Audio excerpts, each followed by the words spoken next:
Olá, sejam bem-vindos a mais um Cenário Entrevista. Eu sou Mêncios Melo, âncora hoje desse programa especial do Dia da Consciência Negra e trazendo aqui aos nossos estúdios nossa prata da casa, que na verdade é ouro.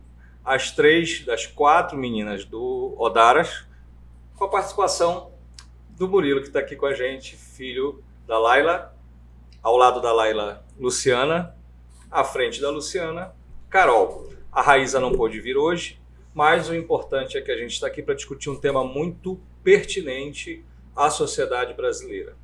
Dia da Consciência Negra. Para muitos da comunidade negra, inclusive, era um dia que não deveria existir, porque ele deveria ser 360 dias do ano todo. E para isso eu vou conversar primeiro com a Laila. Laila, qual a importância da data? A data deveria existir? E o que se espera a partir desse marco histórico chamado Dia da Consciência Negra? Oi, Mêncios, tudo bem? Olá a todo mundo que está assistindo a gente. Muito obrigada pelo convite. Enfim, como você já disse bastante aí, a data ela não teria que existir só para que a consciência fosse direcionada a um único dia. Mas a gente não pode deixar de considerar que a existência dessa data, que veio por uma lei, salvo engano, de 2011, a existência dessa data como Dia da Consciência Negra, tá? Porque essa data ela faz referência ao aniversário de morte de Zumbi dos Palmares, enfim, tem todo um contexto histórico em relação a isso. Mas vamos lá, essa data ela tem uma grande importância, por quê? Porque é preciso que em um dia, pelo menos, as pessoas, a sociedade como um todo, direcione a consciência, as reflexões para as necessidades do povo preto. É óbvio que seria muito mais interessante que essa consciência ela fosse diariamente adquirida. Na verdade, a sociedade, o Brasil, ele é uma das maiores nações em relação a pessoas pretas, né? Eu acredito que há uns anos atrás só ficava atrás da Nigéria. Então, assim, precisar de um dia para parar para pensar na maioria da população é realmente ridículo. Mas, diante do quadro que nós vivemos, é inevitável que, pelo menos em algum dia, é inevitável considerar um avanço que pelo menos em algum dia isso seja feito.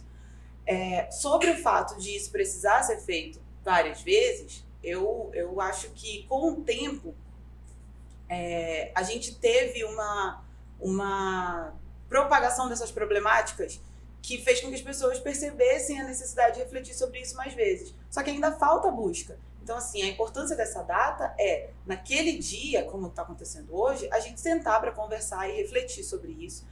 Lembrando, e aí eu preciso dizer que isso não é uma data para comemoração, a população preta é a que mais sofre violência, é a que mais é atingida por questões de fome, por questões financeiras, a gente não ocupa grandes espaços de poder, então não temos o que comemorar hoje. A gente tem que parar hoje, no dia como o de hoje, assim como todos os outros, mas especialmente no dia de hoje, para ouvir pessoas que falem sobre essa pauta, para refletir sobre os problemas que envolvem essa pauta, para que lá na frente a gente consiga, através de uma sementinha plantada num dia como esse, fazer com que pessoas pensem nisso por mais vezes, né? Mais naturalmente.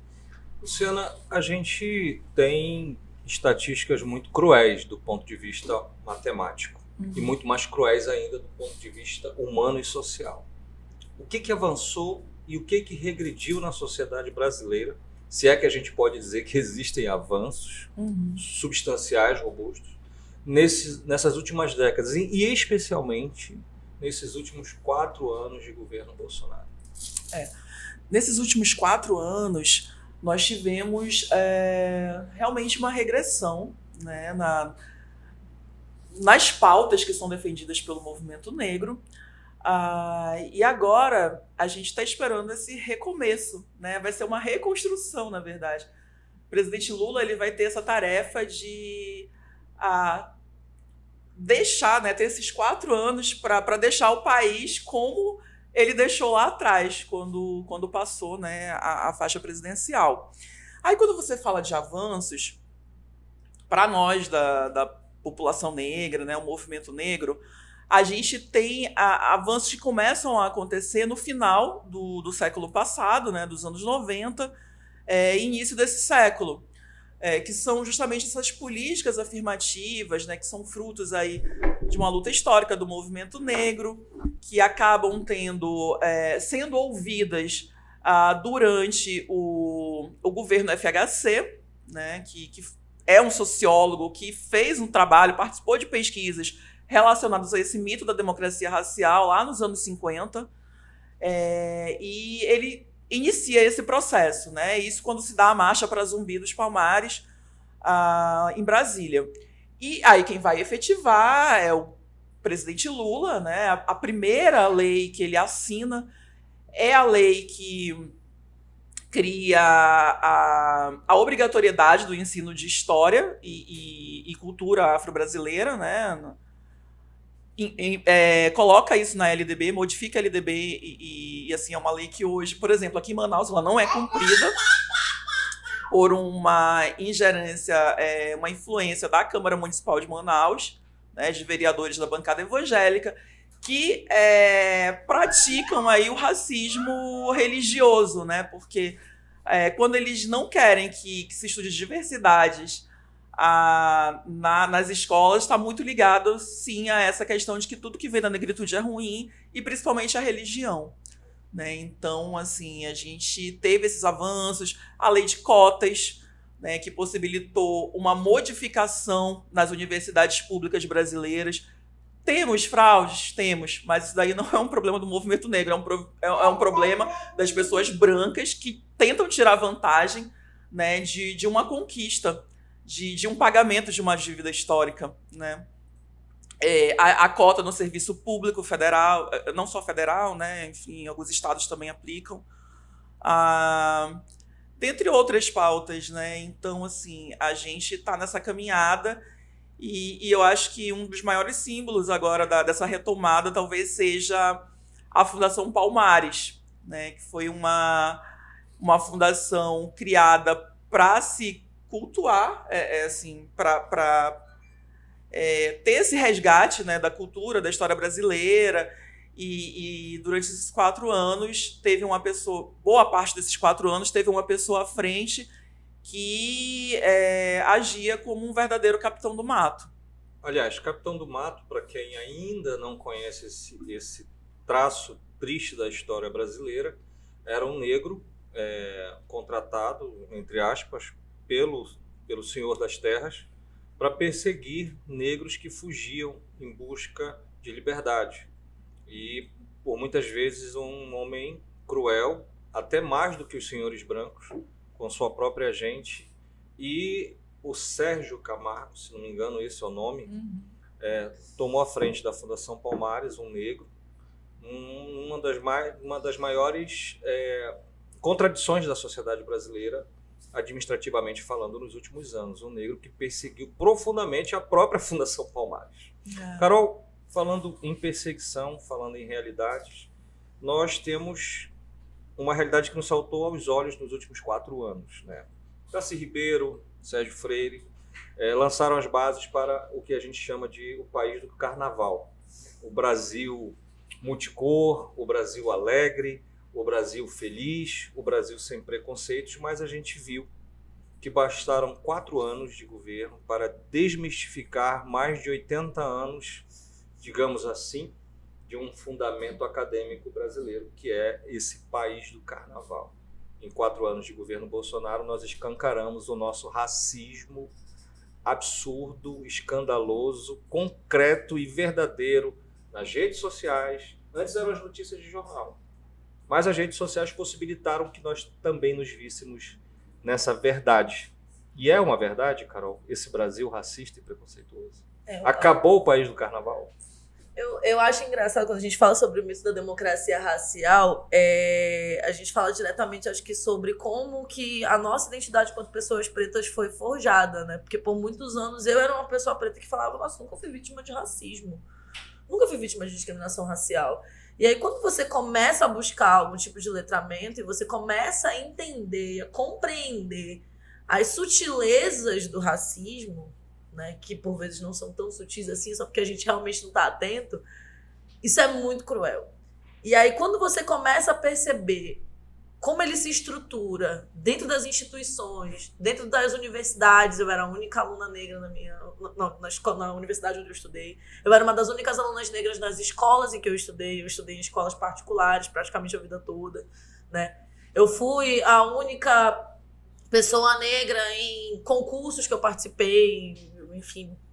Então, você sempre se vê como negro único, né? Então, a diversidade, o país do carnaval, ele só existe realmente de forma folclórica, né? O país do carnaval, é a Globeleza sambando na Rede Globo. É naquele momento em que a negritude tem o espaço, né? É a Daquela mulher exceção. É aquela mulher hipersexualizada na novela, é a Globeleza hipersexualizada no carnaval, são pessoas negras interpretando, né, Capitães do Mato ou outros personagens Empregadas domésticas. empregadas domésticas. É nesse momento em que a gente consegue incluir a população negra, né? Mas a gente não percebe que a gente está sempre confinado àquele lugar, sempre confinado naquele espaço.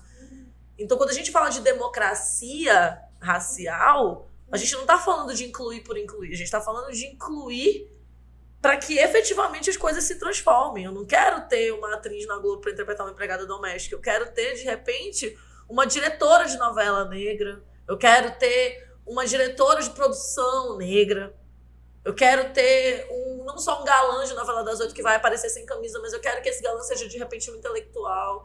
Eu quero que, por exemplo, no governo Lula, nós não tenhamos pessoas negras na equipe de transição somente para tratar de uma pauta voltada à igualdade racial, mas que a gente esteja no Ministério da Economia, que a gente esteja no Ministério da Mulher, que a gente esteja no Ministério da Cidadania, que a gente esteja no Ministério da Educação, que a gente esteja no Ministério da Saúde, que nós estejamos no Ministério da Previdência Social.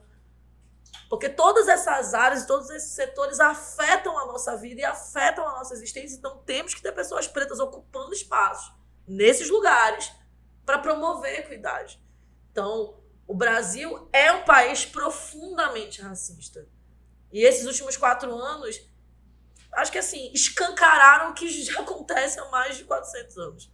Nós somos um país profundamente racista, nós temos uma dívida histórica com o povo negro que deve ser paga. O que aconteceu nos últimos 4 anos é que surge uma figura abjeta, que é o candidato derrotado à presidência, que eu não vou citar o nome dele aqui, que realmente personifica o racismo, a homofobia, a transfobia, o machismo, e ele valida o discurso dessas pessoas. Então não é que, o Brasil sempre foi uma festa. Realmente, é o país do carnaval, mas isso não quer dizer que não é um país racista, que não é um país machista, que não é um país misógino, né? Nós somos um país profundamente preconceituoso com diversas minorias. E que eu nem comecei a falar sobre os povos indígenas, porque se a gente for começar a falar, não termina hoje. Mas o que eu acho que aconteceu nos últimos 4 anos foi o que a Lu comentou na resposta à pergunta passada. Foi retrocesso, foi destruição do projeto do movimento negro para a inclusão de pessoas negras em diversos setores. E o que o presidente Lula vai ter que fazer é realmente arregaçar as mangas e falar abertamente para o país inteiro que nós não somos uma democracia racial, que temos uma dívida histórica com o povo preto e que o país do carnaval vai ter que se conscientizar para além do Dia da Consciência Negra, para além do carnaval, para além do dia da suposta abolição da escravidão. Vai ter que ser um processo longo, contínuo e assim, por favor, que seja um processo que aglutine todos os setores do governo para que exista efetivamente uma governança antirracista em todas as áreas. Que não seja, que o povo preto não seja confinado a uma respectiva área, porque assim como a consciência negra não pode ficar confinada numa data, a luta pela promoção da equidade racial não pode ficar recolhida a um único ministério, sabe? Acho que a ideia, Mensa, se tu me permite, Por favor. assim, é um lema, inclusive, do movimento negro atualmente. A gente precisa reconstruir Palmares, né? Como a Laila citou no início, o Dia da Consciência Negra, ele é uma referência ao aniversário de morte de Zumbi dos Palmares, que foi essa grande liderança, né? Que foi assassinada, como tantos outros homens negros, foi assassinado pelo Estado brasileiro, né? Então, assim, e Palmares foi ali essa semente de libertação, né? Foi um quilombo que resistiu durante décadas. Assim, recomendo, né, quem puder pesquisar sobre o assunto. Para aquela época, o Estado brasileiro teve que deslocar canhões, sabe? Mobilizar todo um arsenal para conseguir destruir Palmares, né? Então, assim, ele é esse símbolo, né? Zumbi é esse... Não só Zumbi, mas Dandara, que era a companheira dele, né? A gente tem que citar também as mulheres que estiveram também na luta, né? Se hoje a gente tem conservada A nossa cultura e religiosidade muito se deve às ialorixás, né? As mães de santo nos terreiros. O terreiro, ele é esse espaço religioso, mas também de acolhimento, né? De troca e de guarda de tradições. Então, a gente precisa de tudo isso. Vou fazer uma provocação às 3 para a gente caminhar em direção ao fim dessa entrevista maravilhosa, curta, porém objetiva, e com a riqueza de contribuição dessas 3 meninas, lembrando que são 4, hoje a Raiza não pôde vir, mas eu pergunto, nós estamos diante de algumas derrubadas de mito, de iconoclastias, inclusive mitos negros. O mito da tia Anastácia, a empregada de Monteiro Lobato. Aliás, Monteiro Lobato colocou a sociedade brasileira muito bem alinhada na estratificação da dramaturgia, né? Lobato, ele era um eugenista. Ele devenia teorias eugenistas. Essa colocação de gavetas, usa essa figura de linguagem da sociedade brasileira. Monteiro Lobato colocou o caipira, né? O caboclo do interior, colocou o negro, né? Colocou a branca, né? Dona Benta. E isso foi criando mitos em gerações que leram e assistiram Monteiro Lobato, como a minha, por exemplo, Sítio do Capão Amarelo, que é um clássico. Não estou aqui depreciando a literatura de Lobato, pelo contrário, ela é rica, ela é importante, ela faz parte. Mas a gente vê a queda hoje essa queda de mitos, né? Essa iconoclastia. O mito do País do Carnaval, o mito da Dona Benta. E eu pergunto, já não está na hora, Laila, Lu, Carol, de nós derrubarmos os muros do quilombo, né? As alturas dos morros, de descer a favela? Porque eu sempre ouvi dentro do meu curso de sociologia que a sociedade brasileira era incrível porque ela não rompia o tecido social, né? Você não via grandes revoluções porque era incrível isso, o confinamento dos negros, né? Desde o Valongo até a nossa história e ao Dia da Consciência Negra. Daqui para frente não é hora de descer morro, não é hora de sair do quilombo e avançar. Menses foi de fato uma provocação, porque assim, a gente está na pista, a gente está no chão, a gente está na revolução. Eu entendo a tua colocação, mas eu digo assim, hoje, por conta dessa revolução da internet, só não tem acesso a todo o trabalho que o povo do movimento negro está fazendo quem não busca essa informação. Não é que a gente esteja se segregando, é que, infelizmente, aonde a gente aparece demonstrando tudo que a gente está fazendo, as pessoas estão virando a cara querendo olhar para o outro lado. Existe contra-ataque, Luciano? Sempre existiu, né? Desde que os primeiros escravizados chegaram aqui no país, sempre existiu resistência. Isso é sempre importante. As pessoas gostam muito de comparar o movimento negro brasileiro ao movimento negro americano. Só que, assim, são formas de colonização completamente diferentes. Por exemplo, no movimento, quando eles estavam lá lutando pelos direitos civis, ali na década de 50 e 60, mais 60, aqui a gente estava na ditadura militar. Nós que somos jornalistas, a gente sabe que a imprensa, por exemplo, não podia noticiar certas coisas porque iria recair ali na Lei de Segurança Nacional, né, essas coisas, nossos colegas seriam torturados e mortos. O censo desse período não existia a questão racial. A ideia era realmente manter esse mito da democracia racial, porque isso é sempre importante a gente falar. É um projeto de Estado, né? O Brasil, ele, no período entre guerras, quando se dá toda aquela tragédia do nazismo, né? Quando se mata aqueles milhares de judeus lá na Europa, o Brasil ele quer passar essa imagem de um paraíso, em que todos convivem, né? Porque surge lá, a partir da Segunda Guerra, vai surgir a questão dos direitos humanos, e o Brasil vê aí essa possibilidade, né? Então tem toda uma transformação, por exemplo, capoeira, que era criminalizada, deixou de ser, né? Símbolos que eram estigmatizados. O samba, né? O samba. Enfim, todos esses símbolos de negritude foram tomados, né, pela branquitude, pelo Estado, para criar essa falsa noção de que vivemos tranquilamente. No entanto, a gente que é advogada sabe, não existe leis ao acaso. A primeira lei que surge condenando, né, a discriminação racial, ela vai surgir e não é por algo que já acontecia aqui, que o movimento negro denunciava. Só surge essa lei porque uma dançarina, atriz norte-americana, ela vem ao Brasil e ela sofre racismo no hotel onde ela estava hospedada, em São Paulo. A notícia é abafada no Brasil, no entanto, ganha uma enorme repercussão no exterior. E isso vai forçar com que se dê essa primeira legislação. Ou seja, nunca parte de uma questão interna, né? Se não tiver essas pressões... de órgãos internacionais. Isso parece que não se movimenta. Tanto é que a gente tem agora essa legislação que foi incorporada ao nosso sistema, né, nossa Constituição, no ano passado, foi esse ano, já estou meio perdida. Mas, enfim, que é ligada ao Sistema Interamericano de Direitos Humanos. Foi esse ano. Pois é, foi esse ano. Que torna, por exemplo, as cotas, né, algo assegurado, constitucional. Para se ter uma modificação, vai precisar de um fórum específico, um quórum específico, né? É toda uma tramitação. Sim, é toda uma tramitação bem mais trabalhada, digamos assim, para usar uma linguagem, né, fora do juridiquês. Então é isso. E assim, quando a gente se vai parar nas comunidades, né? Que aí você está falando dos quilombos. A gente pode tratar uma comunidade periférica como um quilombo também. Figura de linguagem.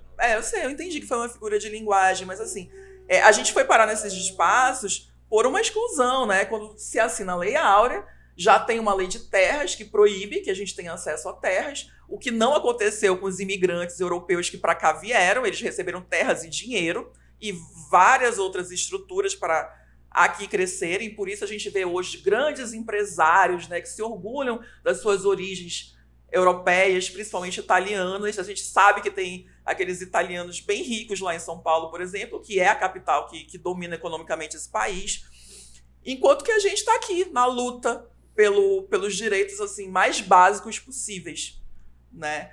Então, assim, a gente foi fruto de toda essa exclusão e desse racismo que é estrutural, porque está na política, na educação, na saúde, está em todos os âmbitos da nossa sociedade que cria barreiras para que a gente não ascenda socialmente, para que quem teve os privilégios nos últimos 500 anos continuem. A gente vê que tem famílias que se perpetuam. Nossa cidade é uma cidade em que as pessoas ricas são as mesmas de sempre. São oligarquias. Né? São oligarquias que estão na economia, na política, em todos os outros âmbitos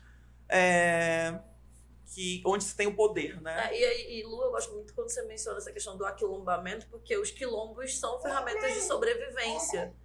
Então, a grande questão não adianta, vamos fazer a favela descer para a Zona Sul do Rio de Janeiro, por exemplo, se a gente for recebido a bala. Exatamente. Se a gente não tiver emprego, se a gente não tiver uma educação de qualidade, se não tiver saneamento. Então, assim, a gente se aquilomba para sobreviver. Falando nisso, Carol, para a gente encerrar, um jovem branco da Tijuca cunhou uma das frases que, na poesia brasileira, ela é recente, mas ela é muito verdadeira. Todo camburão tem um pouco de navio negreiro. Eu pergunto agora, para a gente encerrar, num tom de provocação imediata. Nós temos um governo em transição. O que é mais importante para o movimento negro nacional hoje? Garantir as cotas, elas têm prazo. Não tem mais prazo. Não tem mais prazo. Ótimo. Mas precisa se garantir.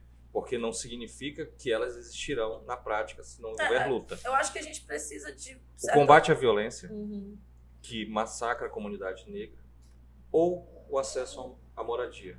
A grande verdade, Mendes, é que todas essas problemáticas, elas estão conectadas. É impossível eu falar sobre garantir a cota para um povo... A cotas estão garantidas, como a Lu falou, ela já foi incorporada à Constituição, então a gente já está mais seguro em relação a isso. Mas assim, como é que eu posso pensar na cota para que um filho ingresse numa universidade, se eu também tenho que pensar que essa criança tem que comer e viver todos os dias? Então, assim, é impossível que eu te dê um sim ou um não, uma resposta, porque esses problemas são conectados, não há uma prioridade. Ou se ela vai conseguir chegar, né? Porque crianças, jovens negros são assassinados a cada 23 minutos. Então, assim, a gente... tá tudo interligado, como a Lara falou. A gente tem até uma expressão, um conceito que nasce de uma intelectual negra estadunidense, mas que a gente já trabalhava aqui, não tendo esse nome, que é a interseccionalidade. Né? Lélia Gonzalez já trabalhava isso. Que é você ver toda essa problemática, né? Juntando raça, gênero e classes. Então, assim, quando você fala, eu acho que o governo ele tem que ter em todas as políticas que forem implementadas, essa visão interseccional, né? E aí a gente tem um outro sentimento, assim, né? A Sueli Carneiro, ela sempre fala que ela não é de direita nem de esquerda, ela é negra. Porque é isso, a gente está realmente colocando essa esperança, né, dessa retomada de garantias de direitos, agora com esse novo governo, né, que, digamos assim, a gente acredita que vai conseguir manter uma democracia que estava extremamente ameaçada. Então, como a Lu estava dizendo ainda há pouco, em 1950 a gente ainda tinha no país uma ideia que ainda persiste em muitas pessoas hoje em dia, principalmente nos mais antigos, de que a ideia da eugenia, né, era a pseudociência da eugenia, que visava branquear o país, visava embranquecer. E se isso era feito porque não achavam que ter um povo preto nesse país seria uma coisa boa. Tanto é que fizeram políticas para trazer povos brancos de outros lugares, o que deu a eles muito privilégio. Então, assim, são 400 anos de história contra, 135 anos de que essa história, mais ou menos 135, gente, sou péssima com números. 135 anos, mais ou menos, de que essa história acabou e ela acabou sendo modificada, só que não tem 100 anos, não tem 50 anos, que tem 50 e poucos anos, na verdade. Mas a lei das cotas tem quantos anos? É 2012. 2012. Ela tá passando pela revisão justamente porque ela chegou aos 10 anos. Ou seja, nós temos menos ou, no máximo, uma década de uma conquista. E eu vou puxar então, assim, historicamente falando, foi tudo que aconteceu ontem ainda estava muito negativo. Então, assim, o movimento negro ele foi crescendo, foi lutando desde o primeiro negro escravizado que se jogou de um navio negreiro para preferir morrer do que ser escravizado, a gente consegue ver históricos de resistência. Porém, a gente chega aqui com alguns avanços que são tão difíceis de ser adquiridos porque está em todo o tecido social o racismo que é trazido com toda essa história que um dia desse estava acontecendo. Quando a gente fala em história, é sempre bom lembrar que a nossa história ela é sempre contada do ponto de vista da Casa Grande, né? Nunca do ponto de vista da senzala. Então, assim, Odaras, por exemplo, a gente traz essas temáticas aqui para cenário, né, para os nossos espectadores, justamente para tentar colocar, né, essas pautas sob a nossa ótica, né? Sim, não só essas pautas, mas assim, tentar cumprir esse papel que deveria ser, por exemplo, da escola, né, e que não está acontecendo, que é extremamente grave. A gente está tentando cumprir de alguma forma esse papel. Eu ia falar agora que eu tinha puxado esse gancho da questão das escolas, eu ia falar exatamente disso, que não adianta a gente pensar, não, avançamos, e o que é mais importante priorizar, sendo que a gente tem a lei de cotas e as cotas não são devidamente fiscalizadas, especialmente no âmbito das universidades públicas, o que gera fraude. A gente tem a lei que inclui educação, história e história afro-brasileira na LDB, que não é aplicada em diversos municípios, inclusive aqui em Manaus, por pressão, como a Lu muito bem colocou, da bancada evangélica. Inclusive, essa semana a gente teve que interpor um recurso de apelação, porque tem um juiz que entende que o fato de a CEMED não querer discutir com os pais, algo que já está numa lei federal, já houve uma ampla discussão para que essa lei fosse promulgada. Que vai fazer 20 anos. Que é normal que a gente queira discutir com as famílias o que os filhos vão estudar. Se a gente tem uma lei de racismo, se a gente tem uma lei de injúria racial e a gente não tem autoridades policiais que estão preparadas para lidar com essas demandas, que vem uma briga que é motivada por racismo e vem, isso aqui é briga de vizinho, pelo amor de Deus, vamos parar com mimimi. Então, assim, se a gente tem todo esse aparato legal, mas não tem servidores públicos, se a gente não tem a iniciativa privada comprometida também a promover a equidade racial dentro das instituições. Então, assim, se tem tanta coisa para fazer, tanta coisa que já está feita, mas não está sendo efetivada, a gente, tipo, não pode falar exatamente de avanço, a gente também não pode falar de, tipo, o que priorizar. A gente tem que priorizar tudo, porque tudo diz respeito à nossa vida. A segurança pública diz respeito à nossa vida, a previdência social diz respeito à nossa vida, a saúde diz respeito à nossa vida. Quantas mulheres negras são vítimas de violência obstétrica nos hospitais do Brasil afora, sabe? Então, assim, não tem direito, inclusive, a ter o acompanhamento durante a gestação. Pré-natal de mulheres negras, sabe? Que é... Então, assim, e são mulheres negras periféricas. E o mais ridículo é a justificativa para determinadas violências obstétricas, né? Há muito tempo já se dizia, tinha essa ideia, e hoje isso ainda existe, acreditem, que mulheres negras suportam mais dor na hora do parto do que suportariam mulheres brancas. Ah, sim, isso é uma herança da famosa chibatada. Exatamente. Exatamente. Assim, ela já... O couro duro. E aí está no nosso preocupa DNA essa preocupa resistência. muito o couro Mêncios, duro. a uma questão, porque, por exemplo, hoje eu acordei e vi blackface sendo feito numa escola no Paraná, Em Londrina, no né? rosto de crianças. E Tu viu o quem resto são da essas postagem? crianças que estão sendo... Quem são essas crianças que estão sendo ensinadas a poderem praticar o racismo dessa maneira e ainda acharem bonitinho? São as pessoas que lá na frente vão julgar processos que a gente vai ter que precisar apelar até quando? Recorrer. Porque são várias as formas de nos matar, né? Foi isso que eu ainda agora me deu um lapso. Mas assim, quando a gente não apresenta essa história, é uma forma de matar, porque está matando a nossa história, a nossa cultura, né? O que a gente chama de epistemicídio. Não ter alunos negros, pesquisadores negros nas universidades, está matando também o nosso conhecimento. Quando a gente fica privado da liberdade, né? As pessoas que estão aprisionadas, é uma forma de nos segregar também, é uma forma de matança.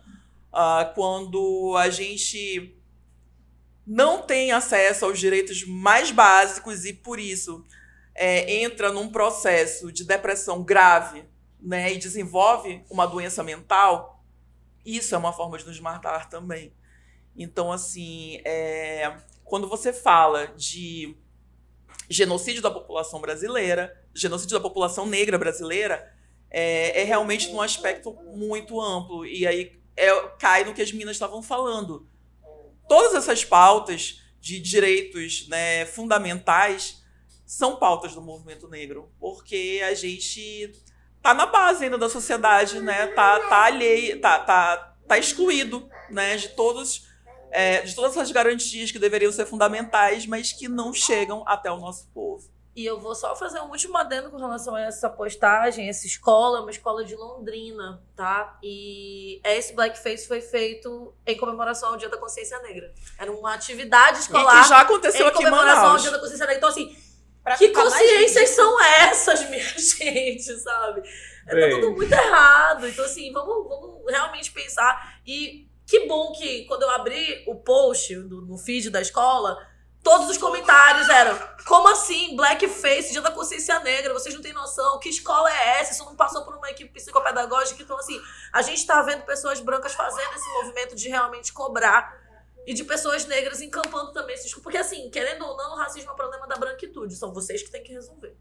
Exatamente. Resistência, avanços, luta, perda, Dia da Consciência que não deveria ser o dia, mas que deveria ser o ano todo.